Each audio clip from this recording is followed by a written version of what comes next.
C'est un grand plaisir d'être parmi vous et d'avoir tous ces développements ici à Saint-Aignan. Grand remerciement à M. l'abbé Salnave pour cette invitation toute spéciale pour la fête donc de Saint-Michel.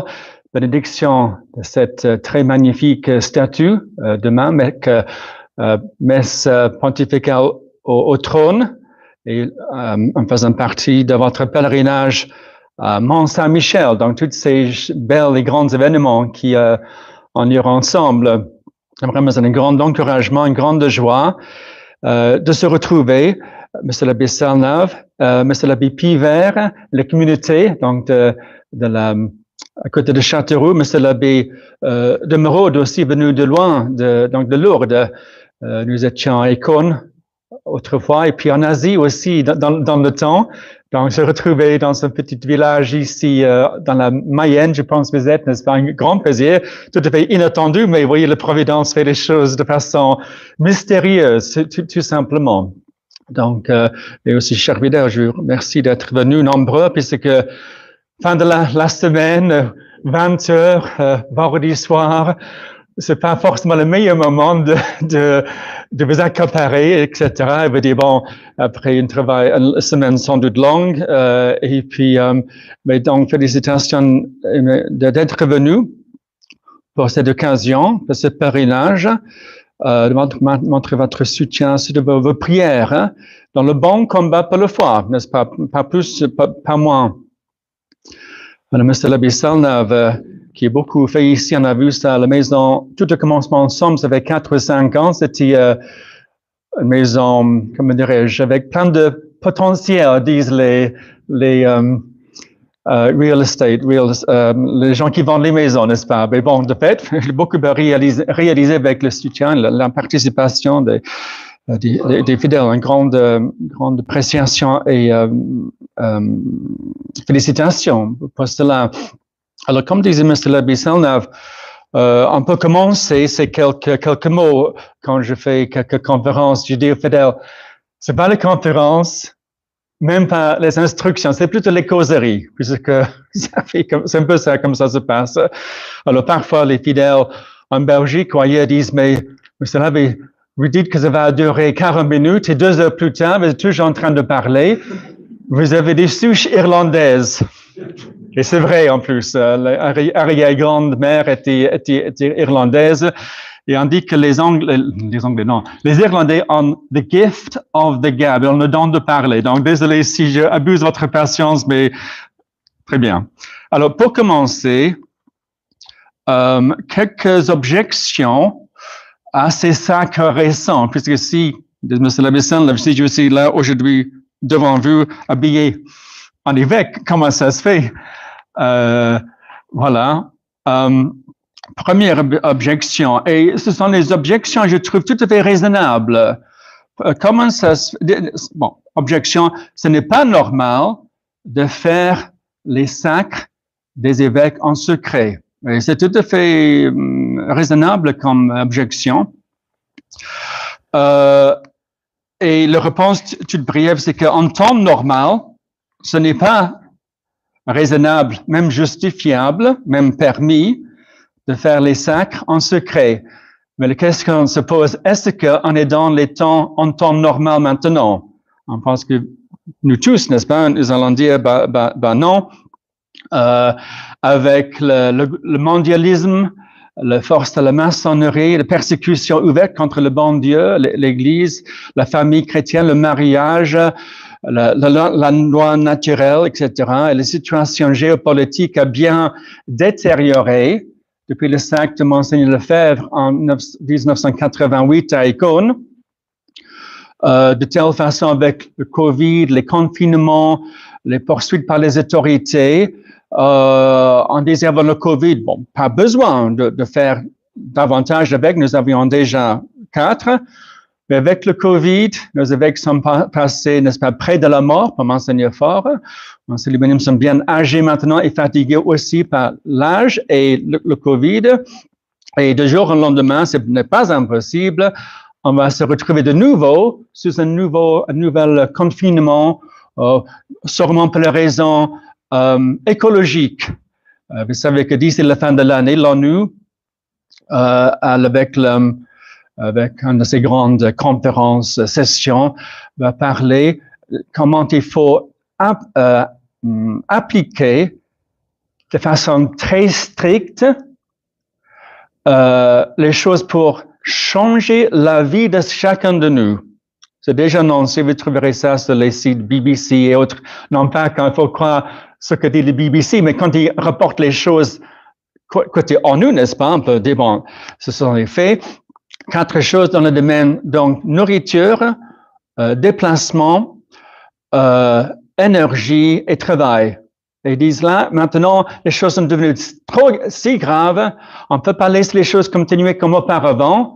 Donc là, vraiment, les gouvernements doivent imposer de nouvelles mesures. Donc, on verra bien. On n'est pas prophète, justement. Mais une question aussi de prudence, n'est-ce pas? De prévoir l'avenir dans ce temps compliqué. Ça, c'est sûr. Le Covid nous a fait comprendre cela davantage. Alors, l'idée de faire quelques sacres en secret, privé, sacré, selon les 3 cas d'ailleurs, c'était d'avoir, surtout dans mon cas, d'avoir une roue de secours. Alors, dans votre voiture, vous avez une roue de secours. Quoique dans le nouvel modèle, vous n'avez plus de roue de secours. Vous avez une espèce de kit. Comme vous êtes tombé en panne, il faut faire quelque chose et ça va durer pendant 20 km après. Bon. Alors, mais autrefois, la roue de secours ont vu des accidents possibles, des pneus crevés, des pneus usés, etc. Et partir en déplacement, c'est de grands déplacements, sans roue de secours n'est pas très prudent, finalement. Donc, l'idée, c'est étant donné des situations très spéciales, très compliquées, très instables, très dangereuses, on pense que c'est permis de faire les choses extraordinaires pour le bien de l'Église et des hommes, pas plus, pas moins. Aucunement, faut commencer une parallèle d'église, de parallèle hiérarchie avec les évêques, avec territoire, juridiction ordinaire, pas du tout. C'est les évêques auxiliaires comme roue de secours au cas où. Bon, l'idée, et c'est juste, bon, je reviendrai à notre objection, pourquoi rendre cela maintenant public, mais on insiste sur le fait que Commencine Lefebvre, en 88, avait dit aux 4 évêques, mais quand un pape vraiment catholique revient à Rome, il faut soumettre, il faut placer votre épiscopat dans les mains du pape en lui disant, voici, Saint-Père, comment ça s'est fait, pourquoi ça s'est fait, faites de nous ce qui vous semble convenable. Qu'on soit envoyé comme missionnaire en Afrique, qu'on soit mis dans un couvent avec les religieuses au pôle du Nord, qu'on vit un simple prêtre, qu'on soit envoyé dans un monastère. Bon, tout cela. Mais le jour où un pape vraiment catholique règne à Rome. Deuxième objection. Tout ce qui se fait en secret vient du diable. Alors là, vous reconnaissez Saint Ignace qui dit quelque chose exactement cela dans les discernements des esprits, pour la retraite ignatienne. Mais là, il faut distinguer aussi ce que veut dire Saint Ignace, c'est que les choses mauvaises qui en lien secret sont mauvais, par définition. Le voleur qui va cambrioler la maison, il fait ça de préférence la nuit, pour ne pas être pris, pour faire les choses d'avoir plus de liberté, et puis ils partent avec les choses volées. Mais il faut distinguer entre les choses mauvaises en secret et les choses bonnes en secret. Notre Seigneur qui dit, quand vous priez, allez dans votre chambre et priez votre Père du ciel en secret, pour ne pas justement faire des hypocrites avec les grandes manifestations publiques, n'est-ce pas, de prier, voilà, en secret. Autre exemple, dans les pays anglophones, certainement avant le concile, pour ceux qui venaient, donc les convertis, qui venaient à l'Église catholique, c'était obligatoire que tout ce qui venait, donc le protestantisme, à l'Église catholique, se faisait baptisé sous condition en privé. C'est-à-dire le prêtre et le converti à la sacristie. Est-ce que c'était mauvais? Ben non, c'était justement une bonne chose, mais c'était fait en privé, en secret, pour différentes raisons. Parfois, il y avait des mariages qui se font en dehors des temps solennels, qui se font à la sacristie, qui se faisait à la sacristie, donc en privé. Vous voyez, à cause du temps de carême de l'Avent, on peut toujours se marier, mais pas avec grande solennité. Donc, il faut vraiment distinguer entre choses bonnes et choses mauvaises. Troisième objection, c'est que, alors, pourquoi révéler ce secret ou ces secrets maintenant? Puisque roue de secours dans le coffre caché, très bien, alors pourquoi le rendre public? Bon, ce n'est pas l'idée de le rendre public d'ailleurs, c'était dans mon cas, le cas, c'est justement, et j'espérais honnêtement, peut-être pas avoir une vie tranquille, c'est pas très noble comme sentiment, pas très généreux, mais bon, et voilà. La raison pour laquelle ça s'est rendu public avec le consentement des personnes concernées, c'était puisque le secret avait été confié à quelques-uns. Puisque si on a une roue de secours dans le coffre et personne ne sait il y en a, en cas d'accident, on peut crever, alors c'est un peu inutile. Mais ce fait que le secret n'était pas très bien gardé, pour différentes raisons, je pense tout à fait humaines d'ailleurs. Vous vous souvenez, chers fidèles, Mr. Lesabi, comment notre Seigneur, en faisant certains miracles, pour les possédés, pour les lépreux, tout cela, disait, ne dites rien à personne, allez, n'est-ce pas, prier au temple, etc. Et puis ces personnes sont allées, oui, je suis guéri, c'est notre Seigneur, c'est des miracles. Donc le secret pas bien gardé, tout simplement, de pas joie finalement, c'est ça. Alors, ce secret est révélé petit à petit. Vous savez que la définition d'un secret, c'est ce qu'on révèle à une personne, c'est une confiance qu'on révèle une personne à la fois. C'est un secret. Ah, ben c'est un secret. C'est ça. Donc, les gens, alors, M. Labbé, est-ce que c'est vrai? Comment? Ne croyez pas tout ce que vous lisez sur l'Internet. C'est une réponse assez facile et utile pour l'occasion, mais de fait, etc. Alors, certains peut-être ont dévoilé, c'est peut-être trop dire, lâcher le secret de par enthousiasme, d'autres peut-être par faiblesse, d'autres peut-être par désaccord. Ah, mais ça va pas. Oui, avoir les évêques dans l'abstrait, c'est bien, mais dans la pratique, pas celui-là, ou pas comme cela, etc. Ben non. Donc, voilà, c'est possible. D'autres peut-être par désir de faire une scoop journalistique. Ah oui, vous savez, je mettrai ça dans le bulletin avant tous les autres. Voyez, achetez mon bulletin. Bon. Et puis, bon, peut-être aussi par désir de discréditer la chose, la faire. Qui sait? Mais bon, c'est pour ça que Monseigneur Williamson en particulier dit, bon, puisque maintenant les gens en parlent, le secret n'était pas trop bien gardé, plutôt que de discréditer la chose, mieux l'accréditer publiquement, solennellement, pendant le vivant même des consécrateurs. Il y avait deux, Monseigneur Williamson en premier lieu, Monseigneur Ballini, consécrateur, c'est-à-dire donc en Irlande, le commencement de l'année passée, et puis voilà, tout simplement. Donc maintenant, c'est une roue de secours visible. Vous savez, c'est les 4x4 et l'autre voiture, comme on dit, c'est une 4x4 pour les différents déplacements. La roue de secours est là sur l'extérieur de la voiture. Voilà, donc tout simplement, Monseigneur roue de secours, c'est très bien. Quatrième objection, c'est qu'il y a déjà assez d'évêques dans la soi-disant résistance. Bon, c'est une parole que, bon, etc. Et de fait, nous sommes dans une situation, j'allais dire, plus heureuse que la fraternité, qui est un peu coincée actuellement, question des évêques, puisque la fraternité, n'est-ce pas, veut faire les choses maintenant avec les accords, avec les autorisations, avec les permissions. Alors, donc, voilà. Donc, 4 évêques, c'est vrai, avant le Covid, mais pendant le Covid, on a failli perdre Monseigneur Faure, dans un coma, très malade. Grâce à Dieu, s'est remis, reprendre la santé, mais encore fatigué par cela. Monseigneur Williamson, à l'âge de 83 ans, n'est pas tout jeune. Le Covid, il a pu, n'est-ce pas, se remonter, mais tout de même, Monseigneur Lefebvre, n'est-ce pas, avait pensé de faire les évêques quand lui avait quel âge, 80 quelques, etc.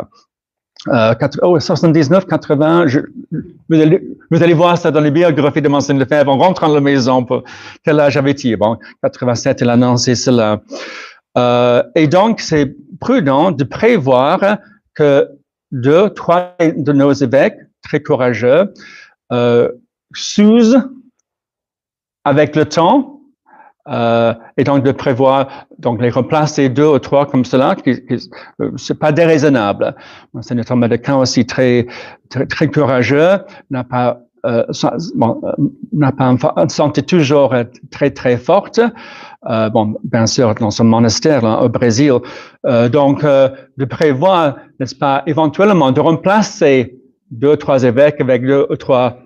J'en étais jeune, mais c'est pas le cas. 2 ou 3 nouveaux évêques semble raisonnable. Donc, comme cela, quand on me dit, il y a autant d'évêques maintenant chez vous qu'il y a de prêtres, c'est pas le cas. c'est pas le cas, etc. Et puis, bon, très bien.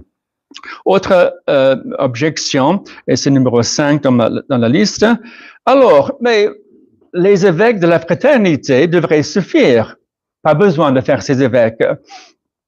Et de fait, on nous reproche en disant, oui, ces sacres-là sont pas, il n'y a pas besoin, pas de nécessité chez vous, donc ils sont pas justifiés, donc ils sont illicites, etc., etc. Bon, c'est clair, ils vont dire cela, puisque c'est pas, ils sont pas d'accord avec notre position de rester ferme et solide dans le combat pour la foi. C'est un exemple, une direction, parole de Monseigneur Lefebvre à la suite des papes, bien sûr.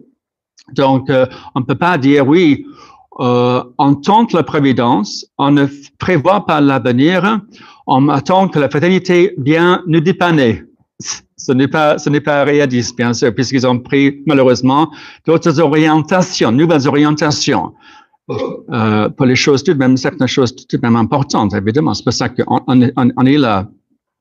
6e objection. Alors, ayez plutôt peut-être recours aux évêques conservateurs qui nous aiment. Bon, la même réponse valent, n'est-ce pas, pour ces évêques-là que pour les évêques de la fraternité, mais encore plus, parce que même si l'un l'autre évêque, n'est-ce pas, oui, estime la tradition, estime la bonne messe, etc., 2 questions se posent. Ces évêques, soi-disant conservateurs, restent très attachés à l'Église conciliaire. Ils n'ont pas fait, n'est-ce pas, ils n'ont pas renoncé aux erreurs conciliaires de façon personnelle. Et aussi, question de leur sacre aussi, qui, vous avez vu l'étude récente publiée par les dominicains d'Avrier, M. l'abbé Calderon, qui explique qu'il y a des questions qui se posent sur chaque sacrement de l'Église moderne. Ça ne veut pas dire que tout est embelli, mais les questions qui se posent. Et voilà. Bon, c'est vrai que Monseigneur Vigano, très courageux, a bien renoncé à l'Église, les erreurs de l'Église conciliaire, etc. Mais Monseigneur Vigano, qui nous apprécions beaucoup, on a eu bon contact avec lui. Il a, je pense, aussi 83 ans. Donc, vous voyez aussi, il ne faut pas attendre l'impossible. Et dernière objection. N'est-il pas schismatique de faire des évêques sans l'accord de Rome? Alors, en temps normal, oui, mais est-ce qu'en temps normal, Monseigneur Lefebvre nous a bien expliqué que Rome est tellement occupé par ceux qui détruisent l'Église, combattre ces erreurs modernes. Bon, c'est vrai que Monseigneur Lefebvre, en 87-88, avait fait, n'est-ce pas, les démarches pour avoir les autorisations de Rome, qu'il n'a pas reçues. Il a dit, vous savez, par la suite, si je devrais refaire des sacs, je ne demanderai pas l'autorisation de Rome moderne, sont allés partir trop loin, autre langage, occupé par le modernisme, le libéralisme. Voilà. Alors, quand, de nos jours, on nous dit, la fraternité peut-être nous dit, ah oui, là, vous n'avez même pas demandé autorisation à Rome. Oui, c'est puisque Monseigneur Lefebvre a dit de ne plus le faire. Et c'est comme si on faisait, en temps de guerre, avec un pays occupé, c'est comme si on écrivait une lettre.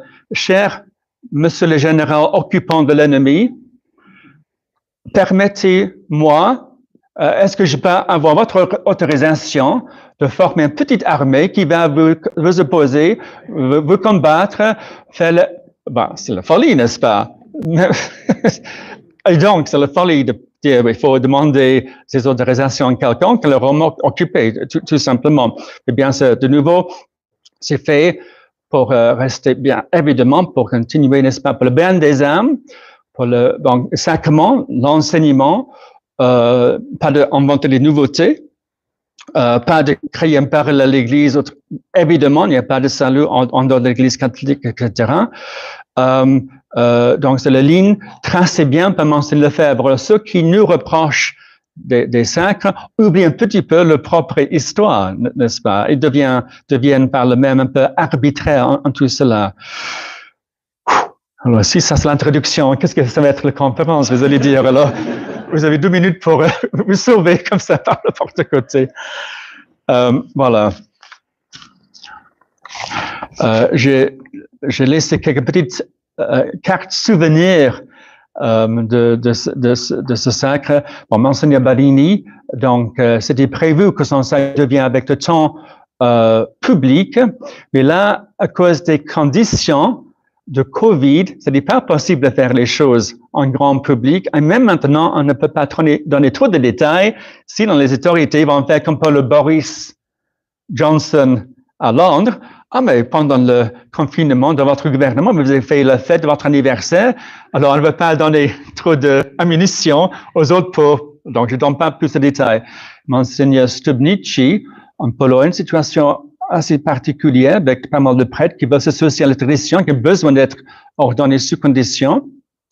Et puis là, c'était une cérémonie privée avec une quarantaine de ses fidèles. Donc, c'était pas secret, c'était modeste puisque le nombre ne sont pas énormes, tout simplement. Donc, vous voyez, voilà. Très bien.